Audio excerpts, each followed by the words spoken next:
Assalamualaikum sahabat Ruang Fiksi. Selamat datang untuk penonton baru dan penonton setia. Bayangkan, seorang gadis kecil, tubuhnya lemah, bajunya compang-camping, diseret ke tengah hutan oleh ibunya sendiri. Bukan untuk berlibur, tapi untuk dibuang. Malam itu dingin, sunyi, dan hanya suara tangis yang menggema di antara pepohonan. Tak ada pelukan. Tak ada penjelasan. Yang tersisa hanya kesepian dan luka dari pengkhianatan yang paling kejam seorang ibu pada darah dagingnya sendiri. Apa yang sebenarnya terjadi? Dan siapa makhluk mengerikan yang justru menolongnya saat manusia membuangnya? Namun sebelumnya, bagi yang beragama Islam, saya sarankan untuk menuliskan sholawat Nabi Muhammad. Agar kelas sholawat ini menjadi saksi untuk mendapat syafaat di akhirat. Like dan subscribe ke channel ini sangat membantu menyebarkan dakwah Islam dan menjadi amal jariah. Langit malam itu menggantung kelabu. Angin melolong lirih, menyapu dedaunan kering di jalanan setapak yang sunyi.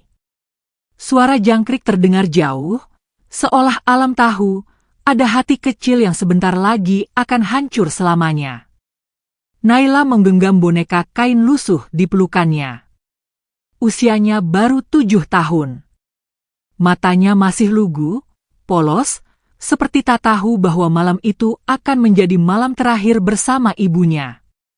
"Ibu, kita mau kemana?" tanyanya lirih dari kursi belakang mobil. "Diam, Naila.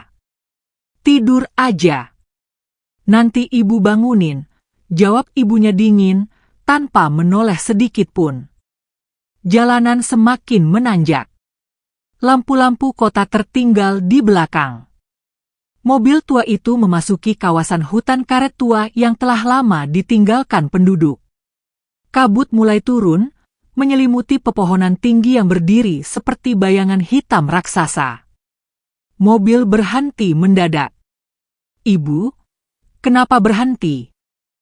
Naila menggigil, merasakan hawa dingin menembus kain tipis bajunya. Ibunya membuka pintu belakang. Tanpa berkata sepatah kata, ia menarik Naila keluar. Langkah kaki mereka menembus dedaunan basah dan tanah becek. Naila tak mengerti. Tapi ia patuh. Ia selalu patuh. Hingga akhirnya, sang ibu meletakkan satu tas kecil berisi pakaian Naila di tanah. Ia berbalik, menatap anaknya tanpa ekspresi. "Kamu tunggu di sini ya. Jangan kemana-mana." "Ibu mau kemana?" "Tunggu aja." Naila diam. Ia menggenggam bonekanya makin erat. Sang ibu berbalik, dan tanpa menoleh lagi, berjalan cepat kembali ke arah mobil. "Ibu." Naila mulai panik. Ia mengejar, tapi kakinya terpeleset lumpur.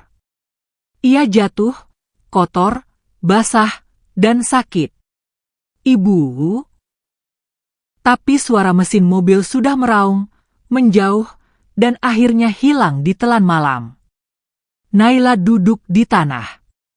Matanya memandangi jalan kosong yang baru saja dilewati ibunya. Ia menunggu. 5 menit. 10 menit. Setengah jam. Tapi tak ada yang kembali. Tak ada pelukan. Tak ada penjelasan. Tak ada maaf.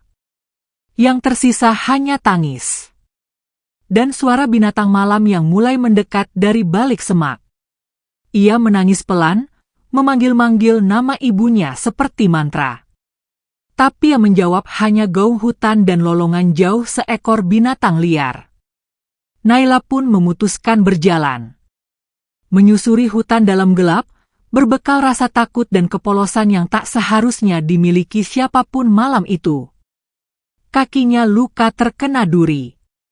Tubuhnya menggigil. Ia nyaris jatuh pingsan. Tapi tiba-tiba, dari kegelapan, sepasang mata menyala. Mata itu memandangnya tanpa berkedip. Besar, putih, gagah, diam. Seekor harimau putih. Langkahnya tenang, menghampiri Naila perlahan. Gadis kecil itu mematung. Ia ingin lari, tapi kakinya tak bisa bergerak. Nafasnya tercekat. Ia menutup mata menunggu ajal. Tapi detik berikutnya, yang ia rasakan bukan cakaran. Bukan terjangan. Melainkan, sentuhan hangat lidah harimau itu menjilati luka di kakinya. Naila membuka mata perlahan. Harimau itu duduk di depannya, diam, memandang seolah mengerti. Dan saat tubuh Naila tumbang karena lelah, harimau itu tak pergi. Ia rebahkan tubuhnya, membiarkan Naila bersandar padanya. Untuk pertama kalinya malam itu, Naila merasa aman. Namun, apakah ini benar pertolongan? Atau justru awal dari rahasia besar yang belum siap Naila ketahui? Embun pagi turun perlahan, membasahi daun-daun lebat di hutan yang masih berselimut kabut. Burung-burung kecil mulai bersiul dari balik dahan, seolah menyambut pagi dengan nyanyian yang tak sempat didengar manusia. Namun di antara keindahan itu, tersembunyi kisah yang jauh dari damai. Naila membuka matanya perlahan. Ia terbangun dengan kepala bersandar pada tubuh hangat harimau putih yang masih tertidur di sampingnya. Nafas hewan buas itu teratur, tenang, dan tak menunjukkan tanda-tanda akan melukai. Sebaliknya, tubuhnya terasa seperti pelindung, tempat paling aman yang pernah Naila rasakan sejak rumahnya hancur oleh perceraian. Tangannya gemetar saat menyentuh bulu harimau itu. Lembut, tak seperti gambaran mengerikan dari buku cerita yang pernah dibacanya. Harimau itu membuka mata perlahan. Tatapan matanya tajam, tapi tak mengancam. "Terima kasih," bisik Naila lirih. Ia tak tahu kenapa ia mengucapkannya. Tapi seolah suara hati kecilnya berkata, makhluk ini bukan musuh. Entah kenapa, ada koneksi yang tak bisa dijelaskan. Harimau itu berdiri, meregangkan tubuhnya, lalu berjalan perlahan ke arah semak belukar. Ia menoleh ke belakang, seolah menyuruh Naila ikut. Gadis itu ragu. Tapi rasa takutnya telah berubah menjadi penasaran yang dalam. Dengan langkah tertatih, ia mengikuti makhluk itu, menembus akar-akar pohon dan rumput basah, hingga mereka tiba di sebuah ceruk batu besar. Di sana, tersembunyi sebuah gua kecil yang gelap. Harimau putih itu masuk lebih dulu. Naila ragu. Tapi kemudian ia mendengar suara gemericik air. Ia masuk perlahan, dan matanya membelalak. Di dalam gua itu ada aliran air jernih. Ada sisa-sisa makanan, buah-buahan liar yang tampaknya telah dipindahkan ke sudut gua.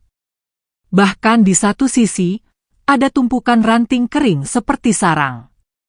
"Ini rumahnya," gumam Naila. Harimau itu duduk, mengibaskan ekornya, lalu menjilat luka di kakinya sendiri. Ia memandang Naila seolah berkata, "Kamu boleh tinggal." Hari-hari berikutnya menjadi tak terduga. Naila mulai belajar dari alam. Ia meniru cara harimau mencium buah yang aman.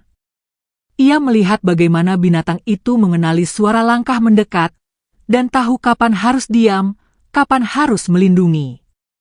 Namun jauh dari sana, di sebuah desa kecil di kaki bukit, mulai terdengar bisik-bisik. Warga mulai gelisah setelah dua petani mengaku melihat anak kecil digendong harimau putih dari kejauhan. Itu pasti anak iblis. Jangan-jangan makhluk itu peliharaan dukun. Kalau kita biarkan, hutan ini akan dikutuk. Desa pun geger. Apalagi ketika beberapa warga kehilangan ternak. Mereka langsung menuduh harimau itu sebagai pelakunya, tanpa bukti. Padahal malam-malam itu, harimau putih sedang berbaring diam di samping Naila, menjaga gadis kecil itu dari kedinginan. Kepala desa memutuskan memanggil pemburu. Pria tua bernama Karno, seorang mantan jagawana yang pernah membunuh harimau hanya dengan 1 peluru. Kita tangkap atau kita tembak.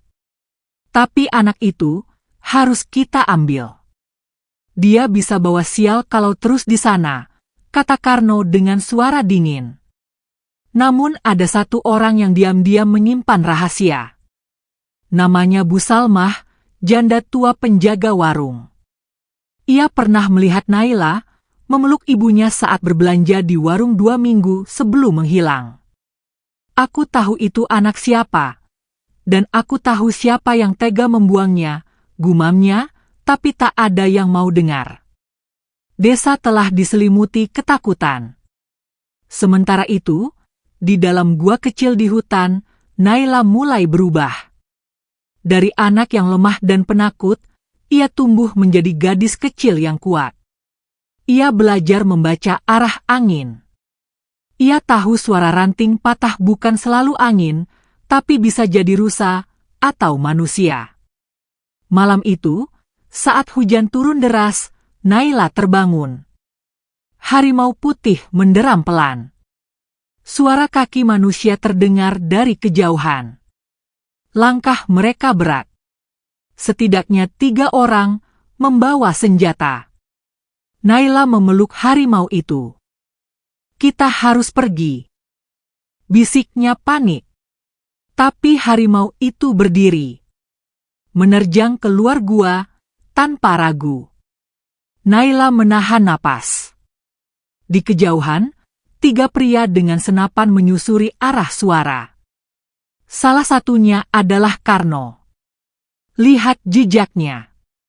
Segar. Dia masih dekat. Harimau putih muncul dari balik gelap. Matanya menyala. Tapi bukan karena marah. Ia berdiri tenang. Sebagai penjaga. Sebagai pelindung. Aku akan bidik dari sini. Karno mengangkat senapan. Tangannya tak gemetar. Tapi tiba-tiba, terdengar teriakan kecil. Jangan tembak. Semua menoleh. Di balik akar besar, Naila berdiri. Tubuhnya basah kuyup, rambutnya kusut, tapi matanya penuh nyala keberanian. Itu temanku. Dia yang nolong aku. Dia bukan jahat. Karno terdiam. Ia menurunkan senapan perlahan. Tapi 2 pria lain mulai panik. Itu benar anak manusia? Kenapa bisa sama harimau? Naila berlari, berdiri di depan harimau. Kalau kalian mau tembak, tembak aku juga. Karena aku gak akan biarin dia sendirian. Diam. Hanya suara hujan yang terdengar. Harimau itu tak bergerak, tapi seolah paham bahwa Naila sudah menjadikannya keluarga. Malam itu tak ada peluru yang ditembakkan. Tapi juga tak ada yang berani menyentuh Naila.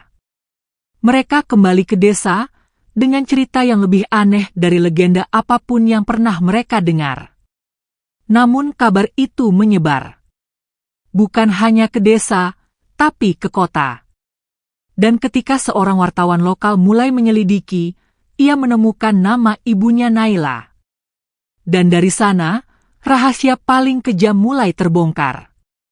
Di balik hiruk-pikuk kota kecil tempat Naila dilahirkan, seorang jurnalis bernama Arwan tengah menyusun potongan-potongan informasi yang tak masuk akal.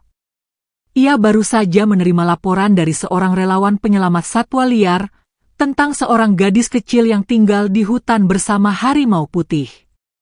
Banyak yang mengira ini cuma cerita dongeng.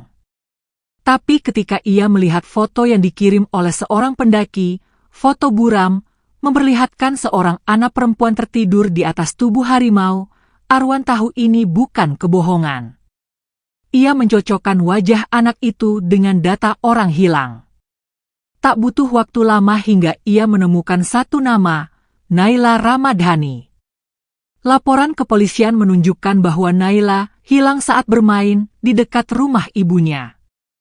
Tidak ada saksi, tidak ada tanda-tanda penculikan, tidak ada pencarian besar-besaran.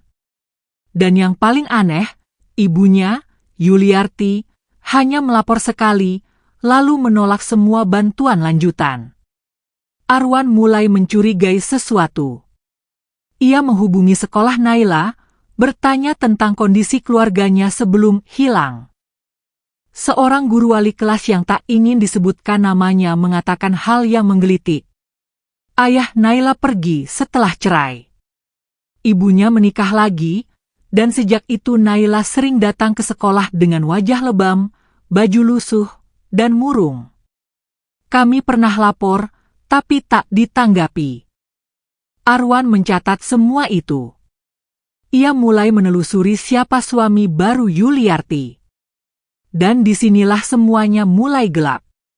Suami barunya, Dadan Surya, adalah pria bertampang baik-baik tapi punya rekam jejak panjang.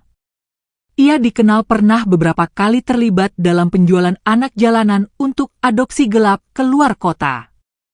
Semua tanpa proses hukum. Dan ketika Arwan menyelidiki lebih jauh, ia menemukan kesaksian mengejutkan dari seorang tetangga. Aku pernah dengar pertengkaran Yuliarti dan Dadan. Suaminya bilang, kalau anak itu gak dibuang sekarang, kita bakal ketahuan. Lagian dia bukan anakku. Dan malam itu, mereka pergi. Arwan menggenggam alat perekamnya erat. Darahnya mendidih. Ini bukan lagi cerita tentang anak hilang. Ini adalah cerita tentang pengkhianatan terbesar yang bisa dilakukan seorang ibu. Sementara itu di hutan, Naila sedang duduk di bawah pohon besar bersama harimau putih yang kini telah diberi nama oleh Naila, Sura. Nenekku dulu cerita tentang harimau putih. Katanya dia penjaga dari langit. Tapi gak ada yang percaya, bisik Naila sambil membelai kepala Sura. Kalau bukan karena kamu, aku udah mati. Sura menggeram pelan, lalu berdiri dan mengendus udara. Ia gelisah. Ada sesuatu, atau seseorang, mendekat dari luar radius mereka. Benar saja, tak lama kemudian dua pria bertopeng datang menyusuri hutan dengan kamera. Mereka adalah pemburu konten viral, ingin merekam gadis hutan demi uang dari media sosial. Tuh kan, dia beneran ada, bisik yang satu. Kita tangkap aja, rekam reaksinya. Biar rame. Tapi sebelum mereka bisa bergerak lebih jauh, Sura melompat dari semak. Raungannya menggema, menghentakkan udara hutan. Salah satu dari pria itu langsung terjatuh ketakutan. Cabut! Cabut! Mereka lari terbirit-birit, kamera tertinggal. Sura mengejar, hanya sebentar, lalu kembali ke Naila. Namun kejadian itu membuat Naila sadar, tempat persembunyiannya sudah tak aman. Aku harus pergi, gumamnya. Kalau tidak, mereka bakal datang lagi. Bukan cuma cari aku, tapi juga kamu. Malam harinya, Naila menatap langit, menyeka air mata. Apamu ada di surga, ayah? Ia mengingat sosok ayahnya yang lembut. Pria yang dulu selalu menggendongnya pulang sekolah, yang pernah berkata, kalau kamu hilang, ayah bakal cari sampai ke ujung dunia. Tapi ia tak pernah kembali. Di sisi lain, Arwan terus mencari jawaban. Ia berhasil menyusup ke catatan panti asuhan palsu yang dikelola oleh jaringan Dadan. Di sana ada satu catatan kecil, tertanggal 2 bulan lalu. Anak ketujuh gagal diserahkan. Sudah dibuang sesuai rencana.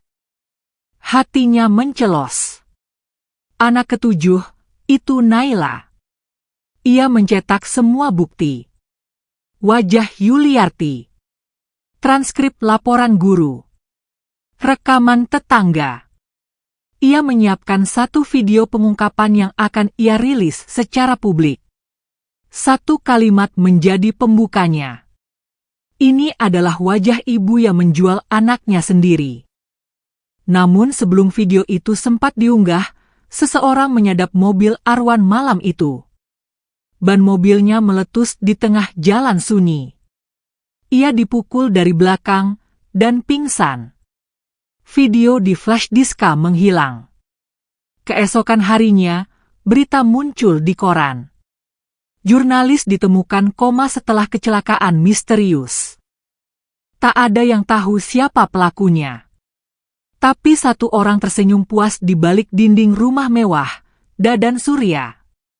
Di hutan, Naila bermimpi buruk malam itu. Dalam mimpinya, ibunya kembali. Tapi bukan untuk memeluk, melainkan menarik rambutnya dan menyeretnya pergi dari Sura. Gadis kecil itu menjerit, memanggil harimau putihnya, tapi tak bisa bergerak. Dunia di sekelilingnya menjadi gelap. Ia terbangun dengan tubuh berkeringat. Sura masih di sisinya, tapi malam itu terasa lebih sunyi dari biasanya. Di kejauhan, burung hantu memekik. Dan Naila tahu, waktunya hampir tiba. Masa lalu akan mengejarnya. Tapi ia tidak akan diam. Untuk pertama kalinya sejak dibuang, Naila mulai berpikir untuk kembali. Bukan untuk pulang, tapi untuk membongkar kebenaran. Langit tampak berat siang itu, mendung menggantung rendah seperti menahan sesuatu yang lebih dari sekadar hujan. Di dalam hutan yang mulai basah, Naila berdiri di depan semak tinggi dengan ransel kecil berisi buah-buahan dan tali akar yang telah ia kumpulkan. Di sampingnya, Sura si harimau putih berjalan melingkar, seolah gelisah. Sura. Naila menatap hewan itu dalam-dalam. Aku harus pergi. Harimau itu menggeram pelan. Ia tahu. Aku gak akan tinggalin kamu. Tapi aku harus tahu kenapa aku dibuang. Harus ada jawaban, dan aku janji, kalau udah selesai, aku balik. Sura menatap Naila lama, lalu mengibaskan ekornya dan duduk. Diam, penuh wibawa. Seolah memberi izin, atau mungkin restu. Perjalanan Naila menuruni hutan bukan perjalanan mudah. Hutan tempatnya tinggal selama hampir 2 bulan bukan lagi hanya tempat perlindungan, itu rumah. Tapi kali ini, rasa takut tergantikan oleh keberanian yang baru. Keberanian seorang anak kecil yang merasa cukup dihianati. Ia menyusuri jalanan tanah berlumpur dengan kaki kecilnya. Sesekali tergelincir, sesekali bersembunyi saat mendengar suara kendaraan di kejauhan. Ia tak ingin langsung terlihat. Dunia luar sudah terlalu kejam baginya. Beberapa jam kemudian, ia tiba di tepi desa tempat ia dulu tinggal. Bajunya compang-camping. Rambutnya kusut.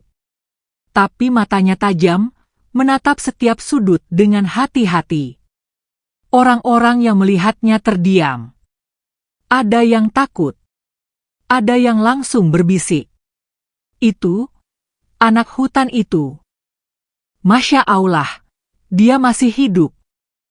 Astagfirullah, katanya dia dirawat harimau. Naila berjalan lurus ke satu tempat, warung kecil milik Bu Salmah. Wanita tua itu sedang menyapu ketika melihat sosok kurus kering mendekat. Naila? Suaranya tercekat. Naila mengangguk. Bu Salmah langsung menjatuhkan sapunya dan memeluk Naila erat. Tubuhnya bergetar. Astagfirullah. Nak, kamu masih hidup. Aku butuh bantuan, Nek. Bu Salmah langsung mengajak Naila masuk rumahnya, mengganti bajunya, memberinya makan, dan membasuh luka-luka yang sudah lama membekas di tubuhnya. Setelah beberapa jam menenangkan diri, Naila mulai bercerita. Tentang malam ia dibuang. Tentang gua. Tentang Sura. Tentang dua pria bertopeng. Tentang suara ibunya yang terakhir. Bu Salmah menangis. Bukan hanya karena kisah Naila yang menyesakkan dada, tapi karena ia tahu semua ini nyata.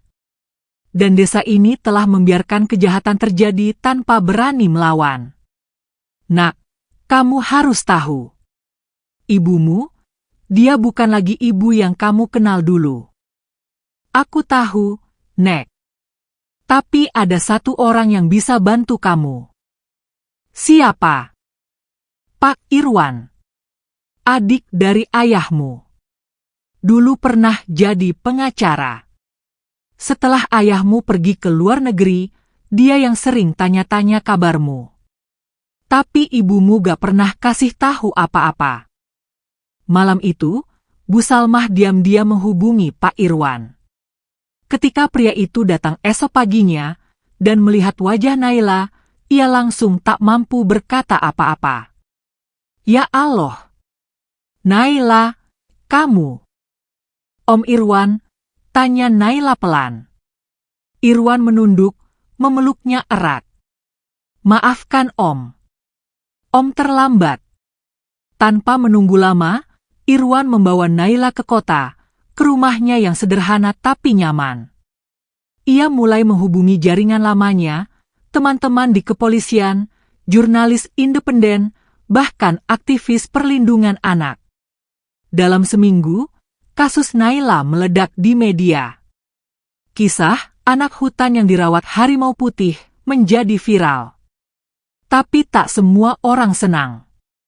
Yuliarti dan Dadan merasa panas. Mereka tahu kebenaran sudah mendekat. Tapi mereka belum menyerah. Dadan memanggil seseorang yang dulu pernah bekerja padanya, seseorang yang dikenal tak ragu menghilangkan saksi. Kita habisi itu anak sekarang sebelum semuanya tumpah, katanya dingin. Sementara itu, Naila mulai mengumpulkan ingatannya. Ia menggambar peta lokasi gua. Ia mengingat nomor plat mobil yang membuangnya. Ia mengingat kata-kata Dadan. Aku masih dengar semua, waktu dia bilang aku beban, dia bilang aku harus dibuang sebelum ketahuan. Irwan menyalakan rekaman. Ulangi pelan-pelan, Nak. Naila mengulang kalimat itu. Suaranya bergetar, tapi jelas. Rekaman itu menjadi bukti paling kuat, pengakuan langsung dari korban. Ditambah data dari penyelidikan Arwan yang berhasil dipulihkan oleh tim Irwan, semua dokumen kini siap dibawa ke pengadilan. Namun sebelum laporan itu diserahkan ke pihak berwajib, rumah Irwan dilempari batu oleh orang tak dikenal. Jendela pecah. Mobilnya dicorek. Sebuah pesan tertulis di tembok. Diam atau mati. Irwan tak gentar. Tapi malam itu, ia menyembunyikan Naila di tempat aman. Di ruang bawah tanah kecil, dengan akses kamera pengawas. Om akan pastikan kamu aman. Mereka gak akan bisa sentuh kamu lagi. Dan dari tempat persembunyian itu, Naila menonton berita tentang ibunya dan Dadan ditangkap karena laporan awal penelantaran anak. Tapi Naila tahu, itu baru permulaan. Masih banyak yang belum diungkap. Masih ada yang belum dihukum. Dan satu hal yang belum ia temukan. Kemana ayahnya pergi? Malam turun perlahan di rumah perlindungan milik Pak Irwan. Angin menggerakkan tirai jendela, dan di ruang bawah tanah, Naila duduk memeluk lututnya sambil menatap cahaya remang dari lampu kecil di sudut ruangan. Sejak berita penangkapan ibunya dan Dadan tersebar, suasana hatinya tak menentu. Ada lega, ada luka, tapi juga kekosongan yang semakin tajam. Kemana ayahnya? Sejak kecil, Naila hanya tahu satu hal tentang ayahnya, bahwa pria itu adalah satu-satunya orang yang memeluknya setiap kali ibunya membentak. Ia tak pernah tahu alasan pasti mengapa mereka bercerai, hanya kata-kata ibunya yang dulu terdengar dingin dan menggertak, "Ayahmu ninggalin kita karena gak mau hidup susah." Tapi malam ini, Pak Irwan memanggil Naila ke ruang atas. Pria itu duduk di depan laptop, wajahnya serius tapi penuh harapan. "Naila, Om nemu jejak keberadaan ayahmu." Mata Naila membelalak. Jantungnya berdetak kencang. "Di mana?" Ini rekam jejak dokumen imigrasi tahun 2021. Dia sempat pindah ke Malaysia. Tapi tahun lalu, ia kembali ke Indonesia dan setelah itu menghilang. Hilang. Irwan mengangguk. Nama lengkapnya, Ahmad Fajar Ramadan, masuk dalam data pekerja lepas di Kalimantan. Tapi, setelah proyek terakhirnya selesai, tak ada lagi aktivitas perbankan, tak ada dokumen keluar masuk kota, dan nomor yang dulu ia pakai sudah mati. "Ayahku masih hidup." Om yakin, iya. Tapi ada satu hal yang harus kamu tahu. Irwan menarik napas dalam, lalu menunjukkan selembar dokumen rahasia. Surat ini bukan untuk umum. Tapi dari hubungan lamanya dengan rekan di kejaksaan, Irwan berhasil mendapatkannya. Ini dokumen penyelidikan lama. Tentang laporan penggelapan dana proyek pembangunan desa oleh Dadan Surya dan beberapa orang lain, termasuk nama Ahmad Fajar. Naila terdiam. Dunia seperti terbalik di kepalanya. Ayahku, kerjasama dengan Dadan? Atau dipaksa? Bisa jadi dijebak. Tapi satu hal yang pasti, setelah kasus itu terbongkar, Fajar menghilang. Dan Dadan malah menikah dengan ibumu. Air mata Naila menetes. Pahit. Terlalu pahit. Ayah yang ia rindukan mungkin pernah dikhianati oleh orang yang kini menjebloskan hidupnya ke dalam hutan. "Aku mau ketemu ayah, Om. Aku harus." Irwan mengangguk. "Om juga. Kita mulai pencarian dari Kalimantan." Dalam waktu 2 hari, Naila dan Irwan berangkat ke Kalimantan dengan menyamar. Nama Naila sudah terlalu dikenal. Banyak yang ingin mengeksploitasinya, banyak pula yang ingin membungkam. Mereka menyewa rumah di dekat bekas lokasi proyek tambang yang dulu dikerjakan Fajar. Mereka menyusuri satu persatu kontraktor kecil, pemilik warung, hingga kepala dusun. Semua seperti tak mengenali nama Fajar. Sampai satu sore, seorang pria tua penjaga bengkel tua berhenti mengutak-atik motornya ketika Irwan menyebut nama lengkap itu. "Ahmad Fajar Ramadan." "Iya, Bapak kenal?" Pria itu mengangguk pelan. Dia pernah tinggal di gubuk belakang itu. Pendiam. Sakit-sakitan. Tapi baik. Suka bantu orang. Terakhir saya lihat hampir setahun lalu. Setelah itu, dia menghilang. Kemana dia pergi? Pria itu menunjuk arah bukit. Katanya, kalau dia mati, dia mau dikubur sendiri. Gak mau ngerepotin siapa-siapa. Tapi ada satu orang yang terakhir ngobrol sama dia. Namanya Pak Ustaz Asep. Dia tinggal di musala kecil atas sana. Naila dan Irwan bergegas ke sana. Musala kecil itu berdiri sederhana, dengan papan nama kusam dan sajadah tua tergulung rapi di rak kayu.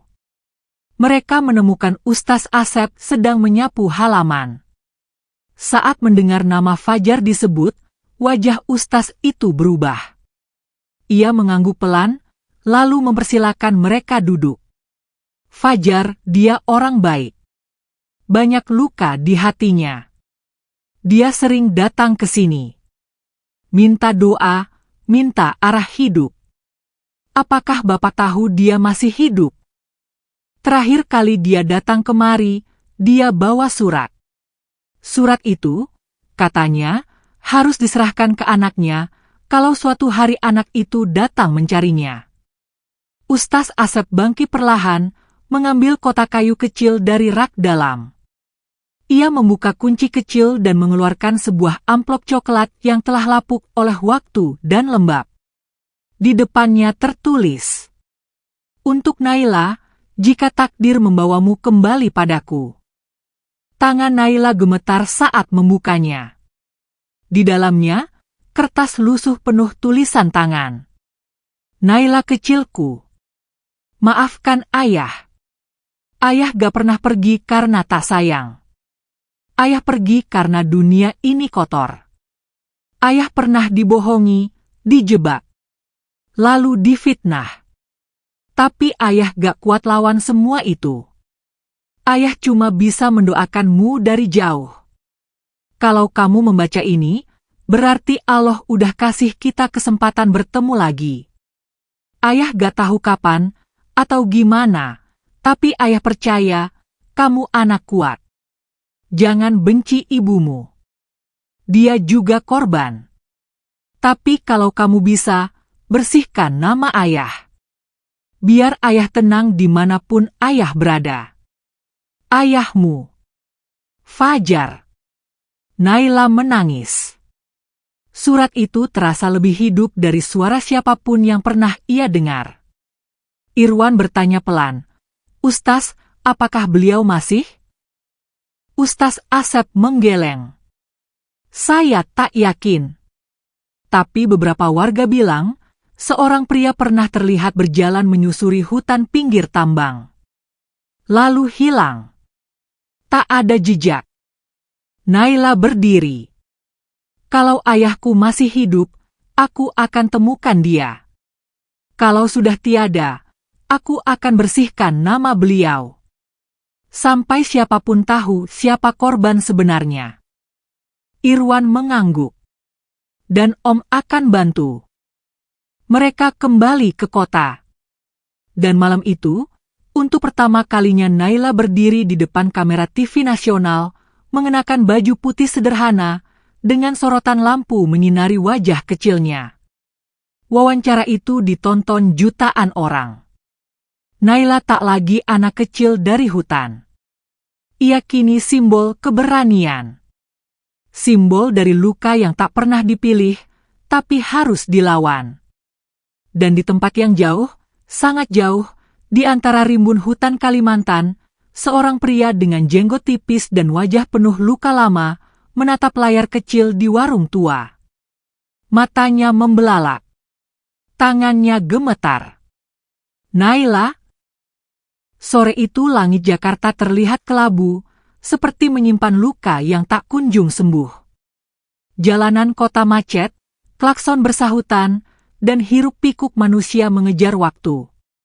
Di tengah itu semua, di sebuah studio televisi nasional, Naila duduk diam memandangi jendela. Baru 2 hari sejak wawancaranya tayang dan menggemparkan negeri. Ribuan pesan masuk ke akun media sosial Irwan, dari simpati, dukungan, hingga ancaman samar yang terus berdatangan. Tapi yang paling mengejutkan adalah satu video yang dikirim secara anonim. Rekaman dari CCTV warung tua di Kalimantan. Menunjukkan seorang pria menatap layar televisi dengan mata yang berkaca-kaca. Tak lama kemudian, pria itu berlari keluar, menghilang ke dalam kabut hutan. "Om, itu dia," bisik Naila lirih. "Itu ayah." Irwan memeriksa video itu berulang kali, membekukannya di titik wajah si pria terlihat jelas.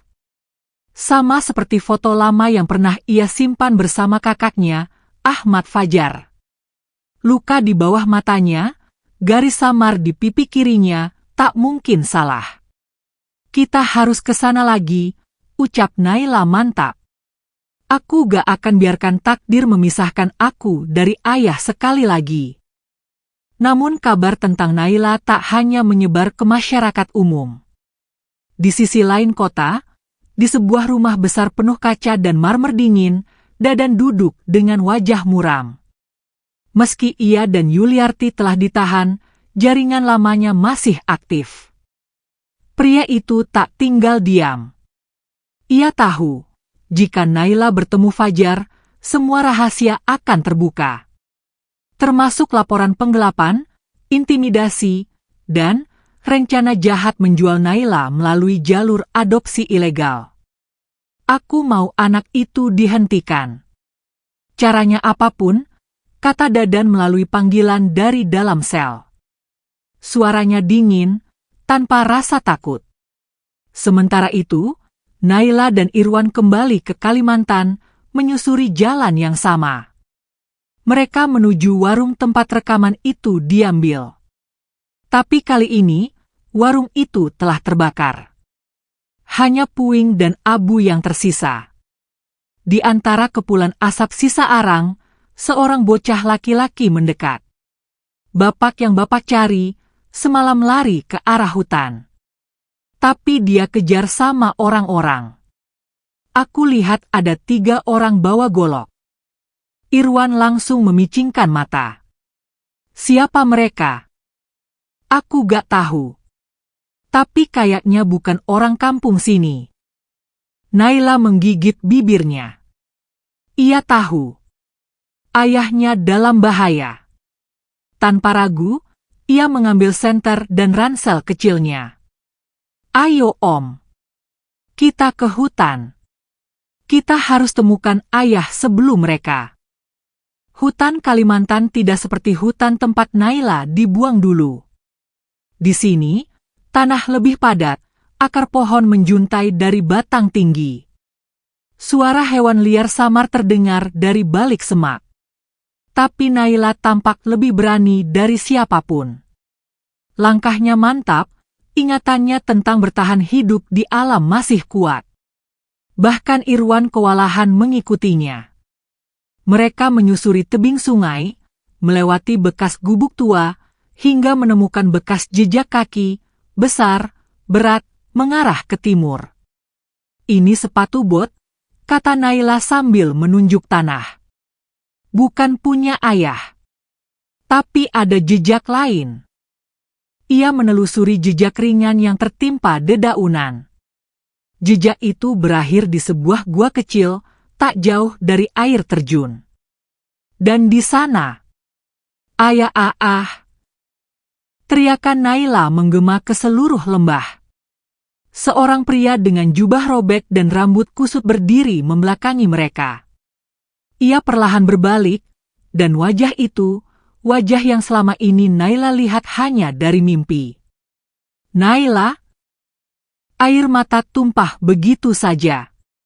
Naila berlari, memeluk pria itu tanpa bisa berkata apapun. Ahmad Fajar merangkul anaknya erat, tubuhnya gemetar. Aku pikir, aku udah gak bisa ketemumu lagi. Aku cari ayah, kemana-mana, isak Naila, suaranya nyaris hilang karena tangis. Irwan berdiri beberapa meter di belakang mereka, membiarkan pertemuan itu berlangsung dalam keheningan. Tapi tak lama, suara ranting patah terdengar dari belakang semak. Seseorang mengintai. 3 pria bertopeng muncul dengan cepat, membawa golok dan parang panjang. Salah satunya berteriak, "Tangkap anak itu dan habisi laki-laki tua itu." Irwan mencabut tongkat besi teleskopik dari tasnya. Ia berdiri di depan Naila dan Fajar. Tapi jumlah mereka terlalu banyak. Lalu, suara raungan mengguncang udara. Semua orang terdiam. Dari balik kabut, seekor harimau putih muncul perlahan.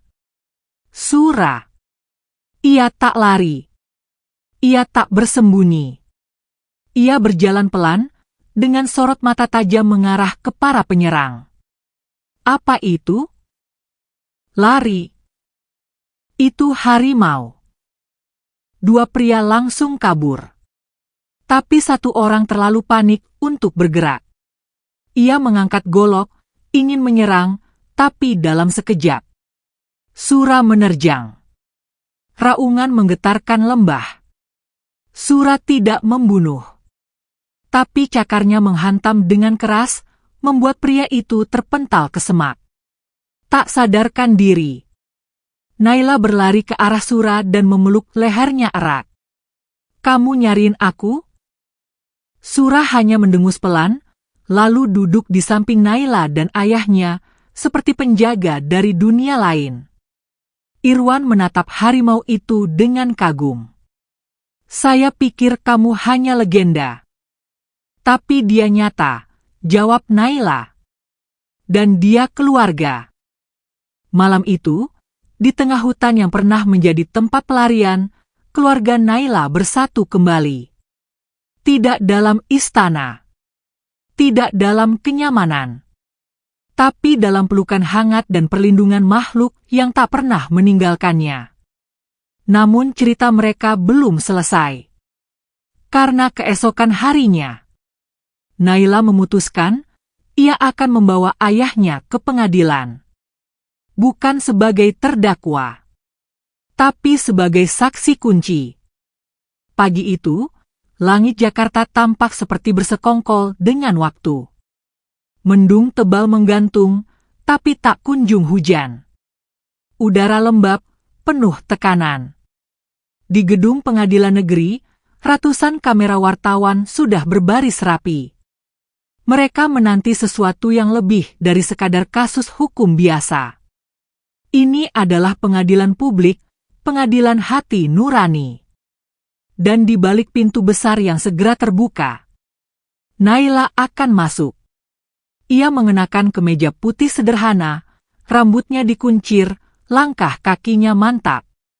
Di sampingnya, Ahmad Fajar berjalan dengan tongkat kayu, bekas luka di pelipisnya masih tampak jelas. Sorot matanya menyimpan letupan lama, perih, marah, dan tekad untuk membuktikan siapa sebenarnya yang layak disebut manusia dan siapa yang bukan. Ruangan sidang itu penuh. Jaksa duduk dengan wajah serius. Hakim memeriksa berkas. Dan di kursi terdakwa, Yuliarti dan Dadan menunduk. Wajah Yuliarti tampak berbeda, tidak lagi sombong, tapi pucat. Seolah tak percaya bahwa putri yang pernah ia buang kini berdiri di hadapannya sebagai saksi. "Naila Ramadhani, silakan maju ke mimbar," ucap hakim. Naila melangkah ke depan. Semua mata tertuju padanya. Anak kecil berusia 7 tahun, tapi dengan keberanian yang menampar orang dewasa satu negara. "Saya tidak akan cerita seperti dongeng," ucap Naila. "Karena yang saya alami bukan cerita. Ini nyata. Saya dibuang di hutan. Oleh ibu saya sendiri. Tanpa alasan, tanpa air mata, tanpa permintaan maaf." Beberapa orang di ruang sidang menunduk. Yang lain menahan napas. "Saya ditinggal sendirian, di tempat yang sepi, ditemani nyamuk, dingin, dan ketakutan.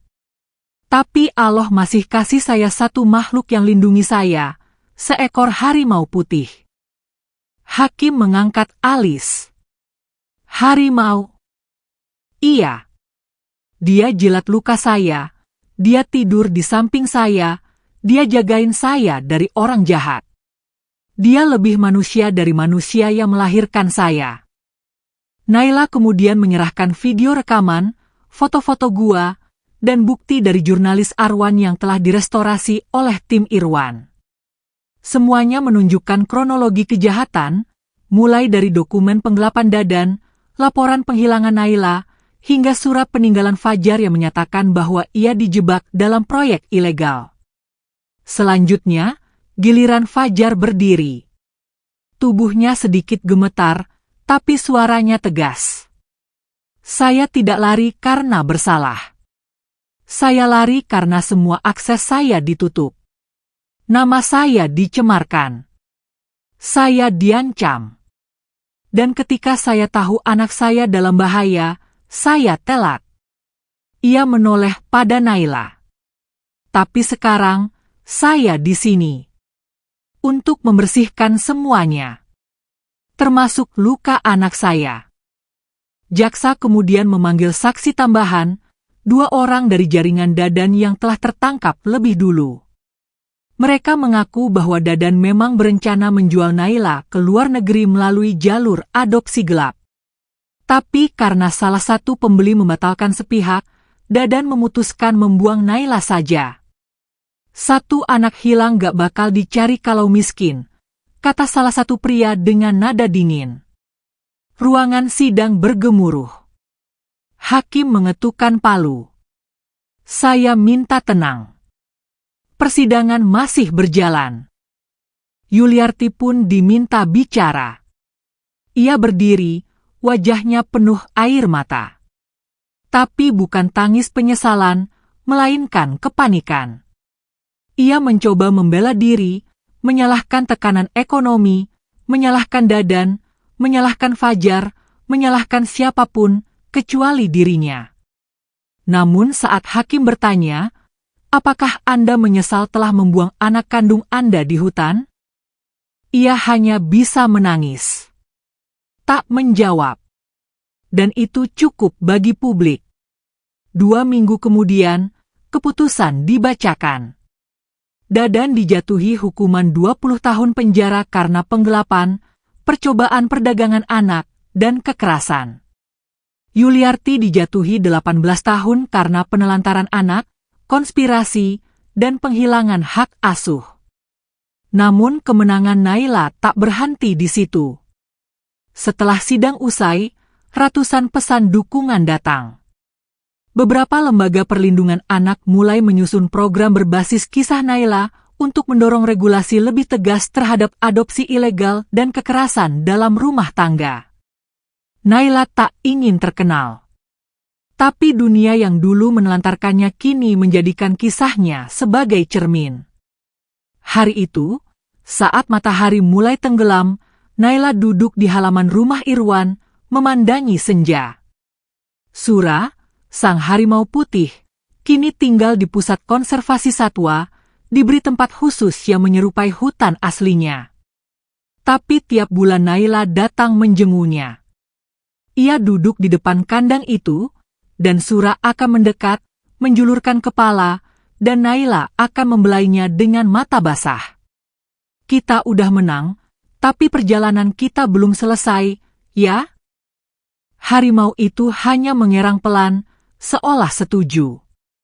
Dan di malam yang hening, saat bintang-bintang berjatuhan perlahan di atas langit, Naila berbisik pada semesta. "Kalau mu pernah disakiti, jangan balas dengan luka. Tapi tunjukkan bahwa mu masih bisa berdiri." Hujan deras turun di atas atap pusat konservasi satwa di kaki Gunung Halimun.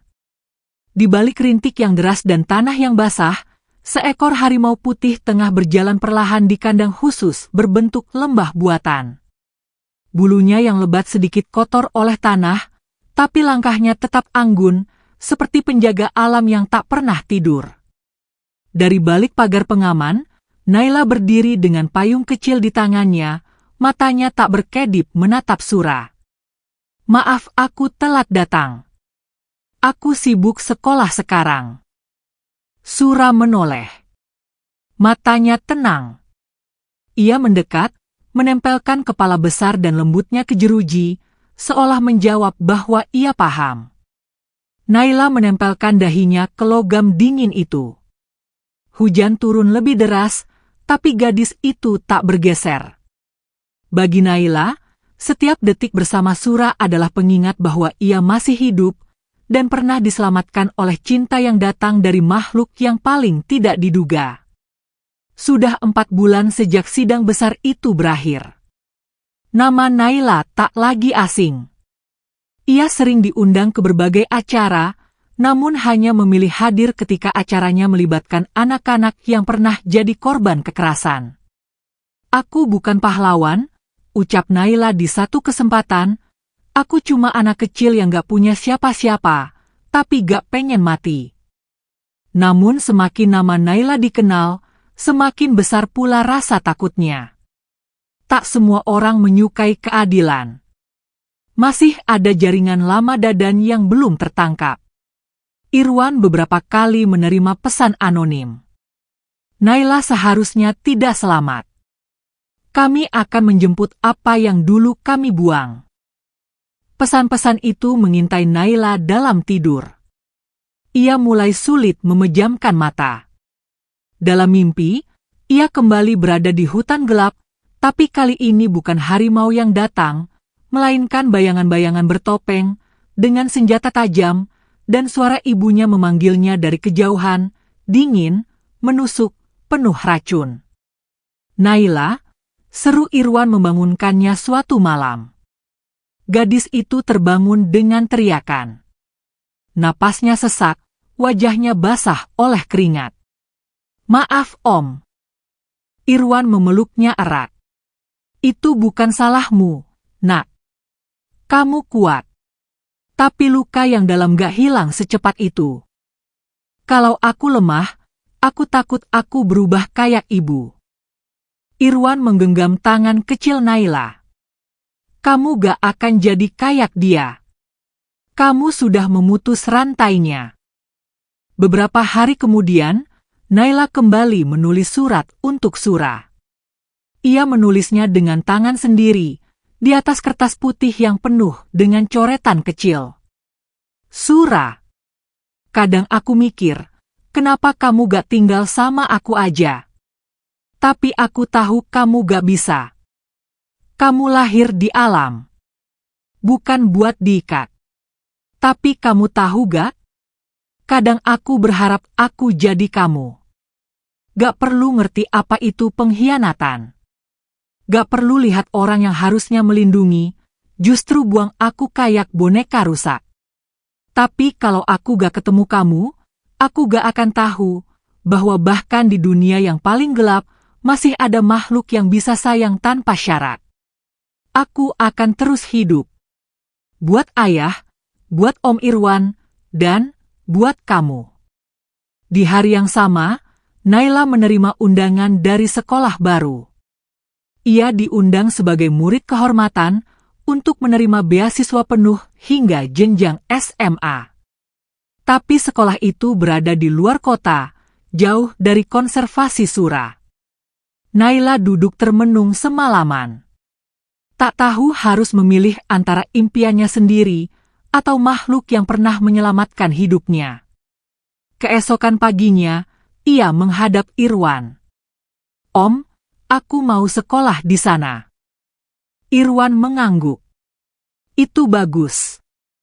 Tapi aku mau satu hal. Apa itu? Aku gak mau tinggalkan Sura sepenuhnya. Setiap libur, aku harus bisa ke sana. Dan, kalau suatu hari Sura dilepas liarkan, aku mau ikut dampingi. Irwan tersenyum. Kamu gak pernah berhenti membuat Om bangga. Hari keberangkatan Naila pun tiba. Sura berdiri di tengah kandang saat Naila menghampirinya untuk terakhir kalinya sebelum pergi. Kamu harus kuat ya. Sama kayak aku. Aku janji, kita bakal ketemu lagi. Ia mencium udara dekat kepala harimau itu, lalu mundur perlahan. Saat Naila berjalan menjauh, Sura menatapnya, tak bergerak, hanya dengan tatapan yang tak bisa dijelaskan oleh siapapun kecuali hati Naila sendiri. Dalam perjalanan menuju kota baru, Naila memandangi hutan-hutan yang lewat dari balik jendela mobil. Setiap pohon, setiap ranting, mengingatkannya pada kisah yang dulu hanya bisa ia simpan sendiri. Tapi sekarang, dunia tahu. Dan malam itu, di kamar asramanya yang baru, Naila menulis lagi. Tapi kali ini bukan untuk Sura. Ia menulis untuk anak-anak yang mungkin sedang merasa sendiri. Untuk anak-anak yang mungkin sedang duduk di pinggir tempat tidur, menahan tangis, bertanya kenapa orang tuanya tak mencintai mereka. Kamu gak salah. Kamu gak sendirian. Dan kamu bisa bertahan. Karena aku pernah ada di tempat kamu berdiri sekarang. Tapi aku gak jatuh. Karena aku tahu, langit yang nyimpan luka kita adalah langit yang juga akan menyembuhkannya. Mungkin gak sekarang, tapi pasti. Sudah hampir 6 bulan Naila tinggal di kota barunya. Kehidupan sekolah berjalan normal. Ia mulai punya teman, belajar dengan semangat, bahkan menjadi ketua kelas karena kemampuannya memimpin. Tapi semua keberhasilan itu tak membuatnya lupa. Ia tahu, masa lalunya tak akan pernah benar-benar pergi. Suatu sore, ketika pelajaran usai, Naila pulang lebih lambat dari biasanya. Hujan turun rintik, dan gerimis membasahi ujung kerudungnya. Ia menyusuri koridor menuju gerbang sekolah, namun langkahnya terhenti saat melihat sebuah mobil hitam asing terparkir di depan pagar. Seorang pria keluar dari mobil, memakai jas hujan, dan berdiri tepat di jalur yang harus Naila lewati. Wajahnya asing, tapi tatapannya tidak. Tatapan itu menyimpan kebencian yang menusuk.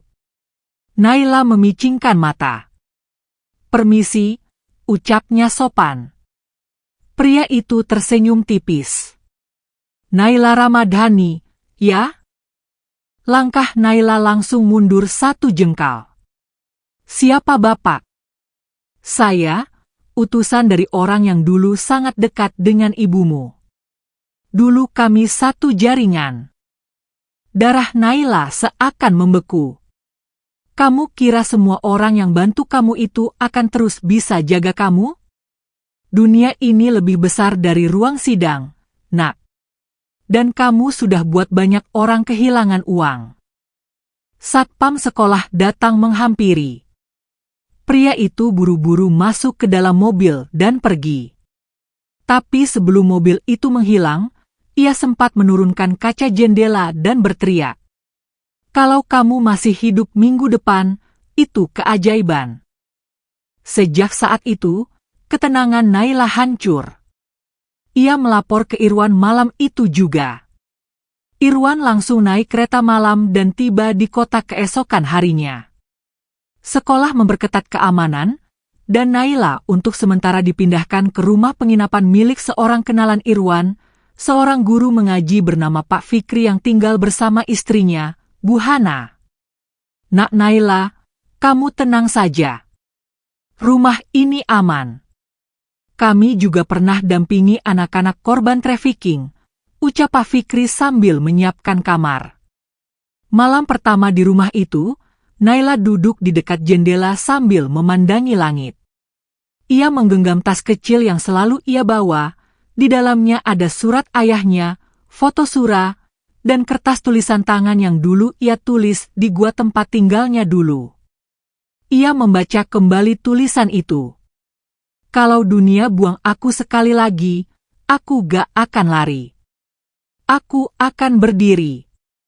Karena aku punya nama. Aku bukan milik siapapun.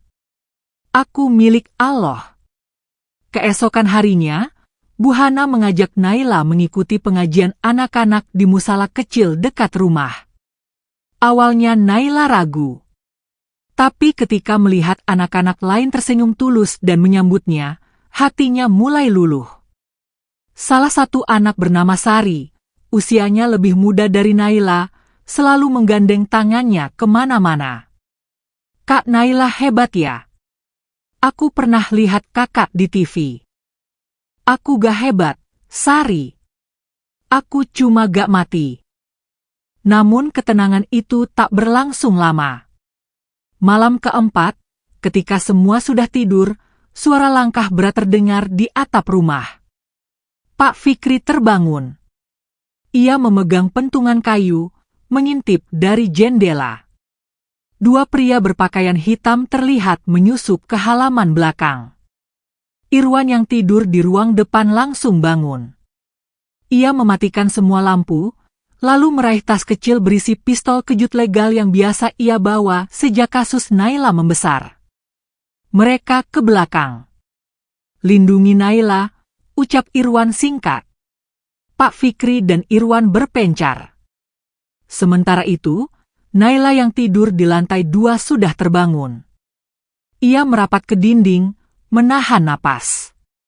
Jendela kamarnya sedikit terbuka. Dan dari luar, ada tangan masuk, mencari celah. Dengan nekat, Naila mengambil kursi kecil dan menghantamkan ujungnya ke jendela. Pria itu terkejut dan jatuh. Tapi langkah kaki lain langsung terdengar dari tangga. Irwan naik cepat dan bertemu langsung dengan pria bertopeng yang baru masuk. Tanpa banyak bicara, ia menyalakan pistol kejut dan menembakkannya tepat ke leher pria itu. ZZZZZT. Pria itu terkapar. Teriakan terdengar dari luar. Satpam lingkungan akhirnya tiba, dan 2 pelaku lainnya kabur ke arah semak. Polisi datang dalam 5 menit. Pria bertopeng itu berhasil ditangkap hidup-hidup. Dan ketika topengnya dibuka, Irwan tertegun. Wajah itu, wajah yang dulu pernah bekerja sebagai sopir pribadi Dadan Surya. Dia masih main di balik sel, gumam Irwan. Dan dia akan terus kirim orang sampai dia benar-benar dihentikan. Polisi menggiring pelaku. Dan saat Naila turun dari tangga, tubuhnya masih gemetar. Tapi bibirnya berucap satu kalimat. Om, aku gak mau kabur. Aku mau lawan. Irwan menatap Naila lama, lalu mengangguk.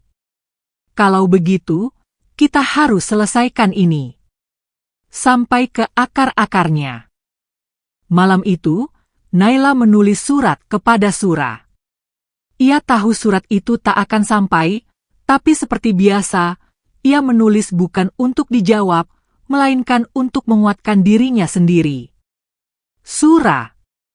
Dunia luar lebih buas dari hutan. Tapi aku udah janji samamu. Aku gak akan diam.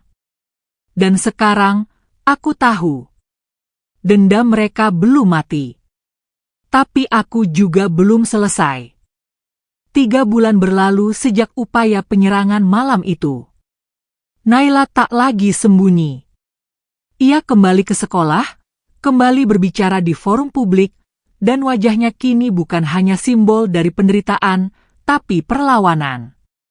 Irwan, dengan bantuan LSM Nasional dan penyidik independen, berhasil mengungkap seluruh jaringan lama Dadan yang masih aktif bahkan setelah penahanannya. 5 orang ditangkap. 2 kabur ke luar negeri. Tapi 1 nama terus disebut dalam setiap dokumen penyidikan, Bagas Surya, adik kandung Dadan yang ternyata selama ini melanjutkan bisnis gelap kakaknya di bawah permukaan. Hari itu, Naila duduk di kursi tengah ruang sidang Mahkamah Agung, menghadiri sidang final kasus jaringan perdagangan anak terbesar yang pernah dibongkar. Pakaiannya putih polos, raut wajahnya tenang.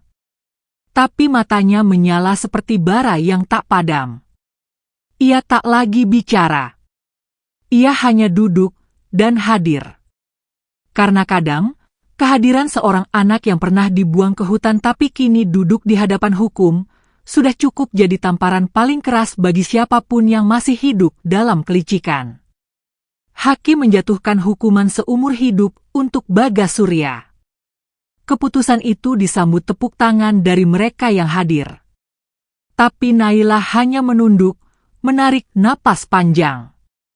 Ia tahu, keadilan memang datang, tapi luka yang ditinggalkan tak serta-merta sembuh. Beberapa bulan kemudian, Naila kembali ke hutan konservasi. Kali ini, bukan sebagai pengunjung, tapi sebagai relawan tetap.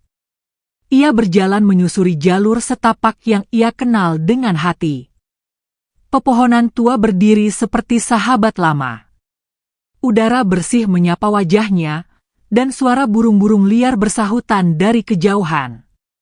Sura berdiri di tengah padang rumput lembah konservasi, tubuhnya kini lebih besar, lebih gagah, tapi masih dengan tatapan lembut yang sama. Begitu melihat Naila, ia langsung berjalan mendekat. Naila membuka pagar kayu kecil, mendekat perlahan. Mereka tak saling bersuara. Hanya diam.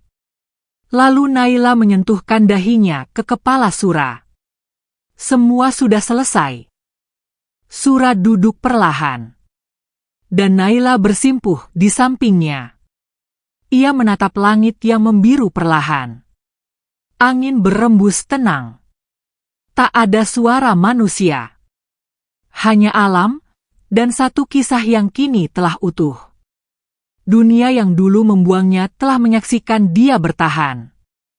Bukan dengan kekerasan, tapi dengan kejujuran, luka, dan cinta dari makhluk yang bahkan tak pernah bisa berbicara. Dan hari itu, untuk pertama kalinya, Naila menulis satu kalimat dalam buku hariannya, lalu menutupnya. Aku bukan anak buangan. Aku adalah bukti bahwa bahkan dari luka paling kelam, bisa tumbuh cahaya yang tak bisa dipadamkan. Dan aku telah berdiri terakhir.